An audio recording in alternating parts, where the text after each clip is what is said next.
The legal profession has taught me discipline, clarity, and respect for the words. Not for the words, but for the process also. It has shown me that words, when spoken with intention, can shape decisions and lives. Every action has the consequence. Alongside this professional role, another journey slowly became the part of my life. It was not planned and it was never rushed. It grew quietly alongside my everyday responsibilities. It is about efforts, people, and a journey lived sincerely. In the year 2000 and 2022, I began teaching spoken English and soft skills in an academy. My days during that time were very simple yet demanding. I would start my early mornings, reaching to the academy, taking sessions, standing for an hours, going to the court again, returning to the home. The classrooms were modest, the students were attentive, and the energy was very sincere. After completing my sessions, I would move directly to the court, changing the roles, doing juniorship, changing environments, but carrying the same sense of responsibility and energy. And by the end of the day, I would return home. Of course, I was physically tired, mentally occupied, but I was feeling fulfilled within. There was nothing glamorous about those days. No comfort, no shortcuts, just balance, consistency, and commitment. Commitment to my professions and to my students. In those classrooms, I met students who were capable, intelligent, and hardworking, yet hesitant to speak, hesitant to show up.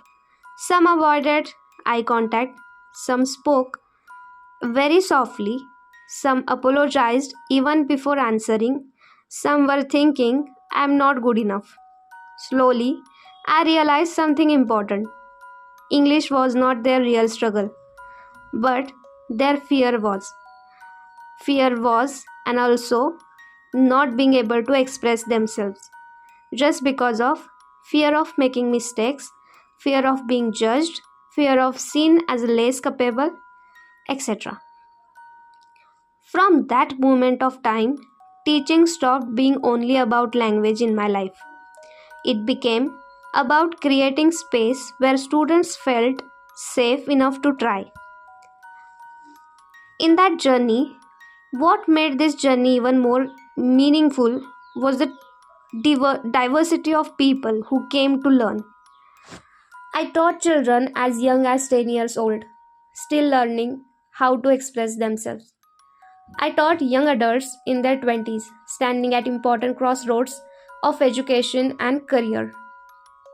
I taught professionals in their 30s and 40s, managing work life balance, responsibilities, and silent self doubt.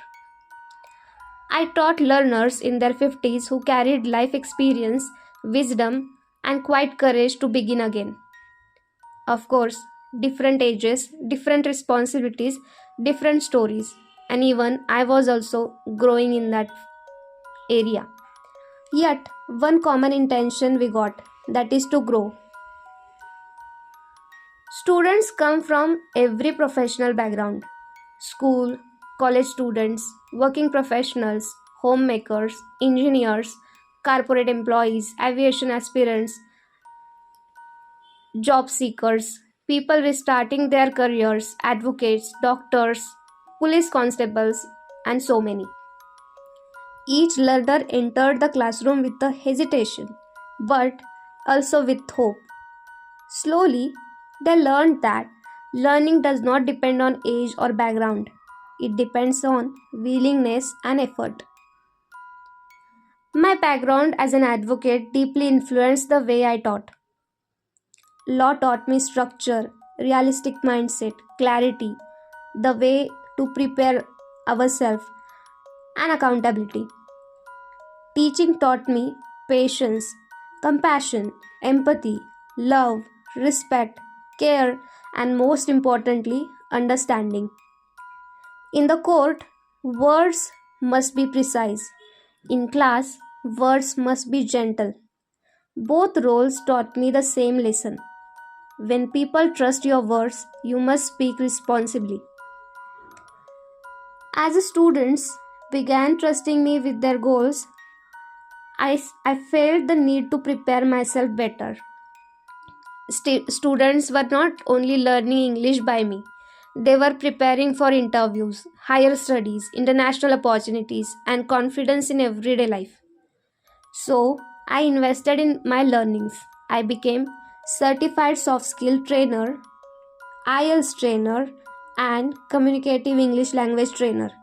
Not for titles, not for recognition, but to be worthy of the trust placed in me.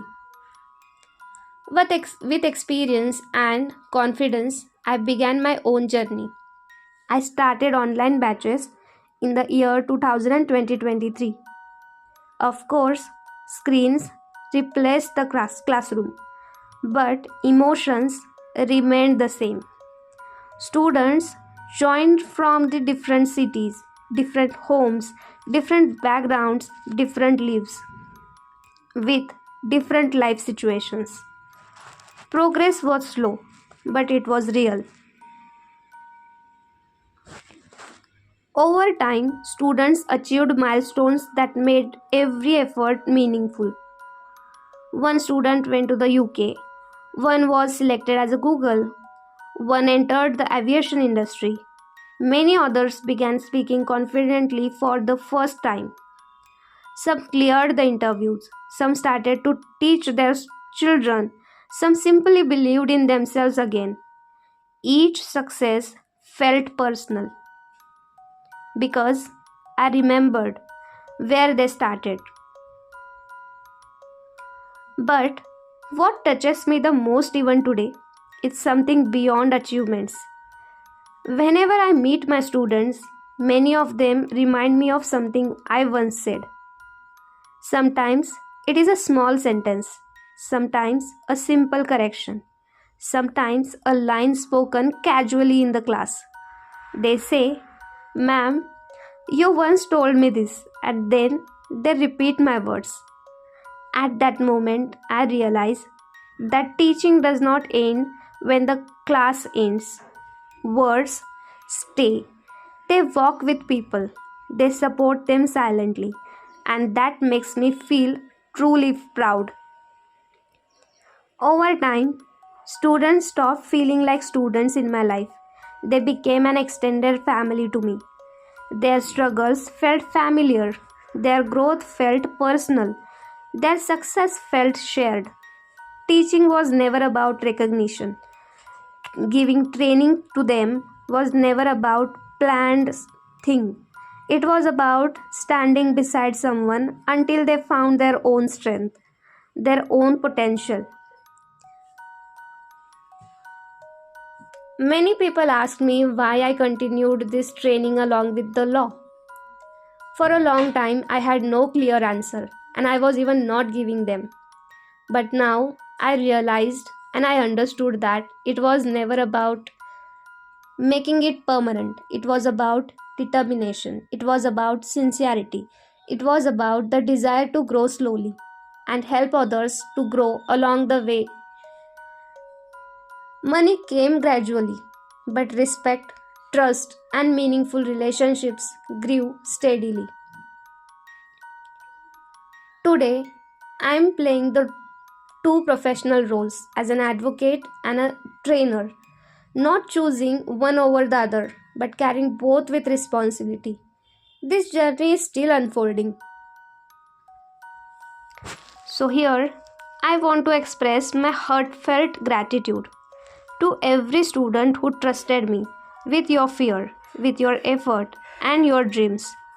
From learners aged from 10 to 50, from every professional background, you did not just learn from me, you reminded me why teaching matters. If my words stayed with you, then every early morning, every long day, every tired evening was worth it. And I'm grateful to my mentors and every experience that shaped this journey. most of all, I'm grateful for the people this journey brought into my life. It taught me one simple truth: when you teach with sincerity, your words become someone's strength. Some journeys are quiet, some words last forever, and I'm deeply grateful for being part of this journey. So, thank you for being part of this journey.